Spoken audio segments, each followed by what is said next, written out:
Okay, welcome to the next installment on the Mariner Biology YouTube channel. This will be our last one about homeostasis and all things relating to it. So let's see what we got. Alright, so today what we're going to talk about are two things. Negative and positive feedback, so feedback loops, and then we also need to talk about the role of the endocrine system in helping you maintain homeostasis. Okay, now in the endocrine system there's three things that we're going to talk about. One is the idea of stimulus and response. So there's some change that happens that causes your body to react in some way and respond to that change so that you can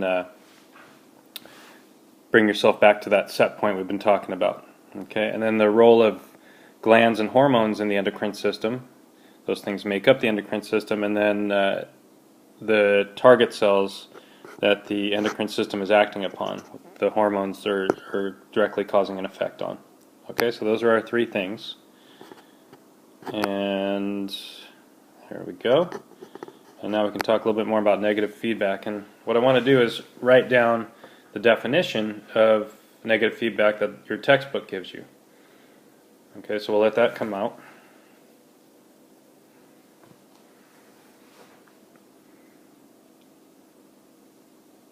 Okay, so there's a definition. A type of regulation that responds to a change in conditions by initiating responses that will counteract the change. Lots of big words. So why don't we break it down, and I think it's useful to help break it down with an actual example of negative feedback. So what we're going to look at is calcium, the amount of calcium in your blood. Okay, so when we are talking about a type of regulation, okay, that type of regulation is regulating the amount of calcium in your blood. So we could say, instead of saying a type of, we could say calcium regulation. This ability to do that, responding to a change in conditions. Let's highlight that, and we'll give an example of what I mean by change in conditions. All right, so for some reason the amount of calcium in your blood has increased. All right. And then we got to jump to this idea of responses. Your body is going to respond, and your endocrine system is going to respond in some way to that increased amount of calcium in the blood. Okay, and it's going to do that by some gland releasing some kind of hormone that will counteract the change.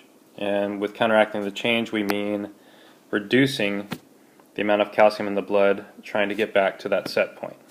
Okay, so if we look, the stimulus, what causes the change, is the amount of calcium in the blood. This increase in calcium is going to cause your endocrine system to react in some way.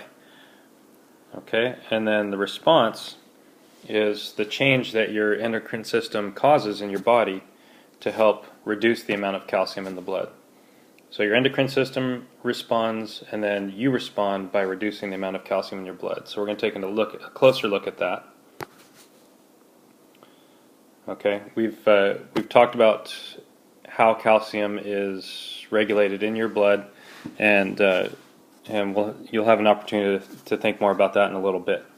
Okay, so and again, all this is trying to do is get us back to that set point. So whenever you see a set point involved in some kind of feedback, you know it's negative feedback. You graphed it. It goes up and down around the set point. It's oscillating around the set point. So anytime you hear set point, think negative feedback. Okay? Positive feedback is just when and you've graphed an example of that too. It's just when whatever you need to happen just keeps increasing and increasing and increasing until you don't need it anymore, and then it just goes away. Again, no set point. Alright, let's go to the next slide. Okay, and we've got this picture of what our body does when we get too little water in our body. So we're getting dehydrated. Okay, and okay, so looking at this picture, where's our stimulus? What is the stimulus? The stimulus is when the water level drops below the normal range, right? So you're getting dehydrated. Your blood is becoming too concentrated. And up in your brain, there's a thing called the hypothalamus that has the ability to detect when you are getting dehydrated, because the concentration of your blood increases because there's less water and more stuff.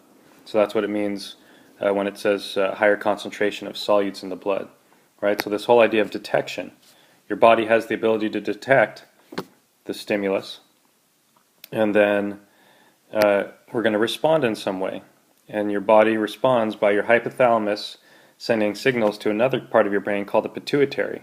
And the pituitary releases a hormone called antidiuretic hormone. You see it on the image as ADH, right? And your hypothalamus also just makes you feel thirsty, become aware of this idea, this feeling of thirst, right? So releasing the hormone, becoming thirsty, and then the hormone actually going to the kidney and having some effect on it, that's all part of the response. Okay, so let's take a look at that. Right, so these two things are your glands, right? And the glands are going to secrete a hormone. That's the ADH, the antidiuretic hormone.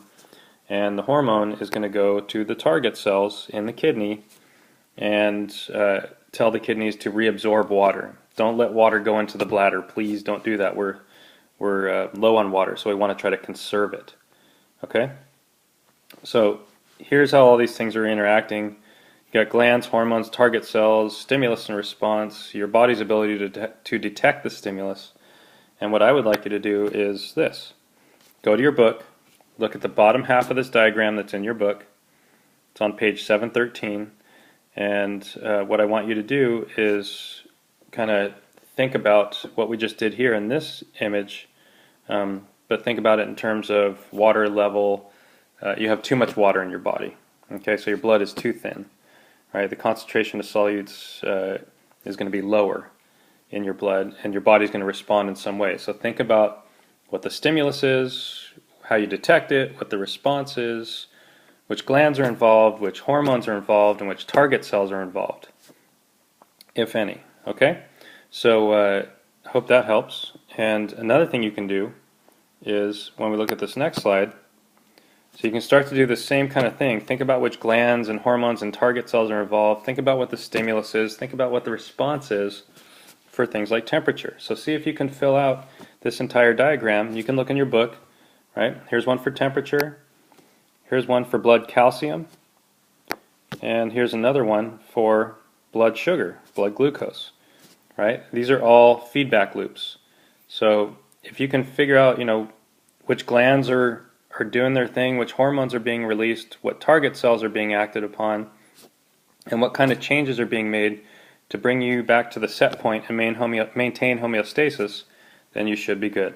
All right, so I hope this helps, and good luck on your test.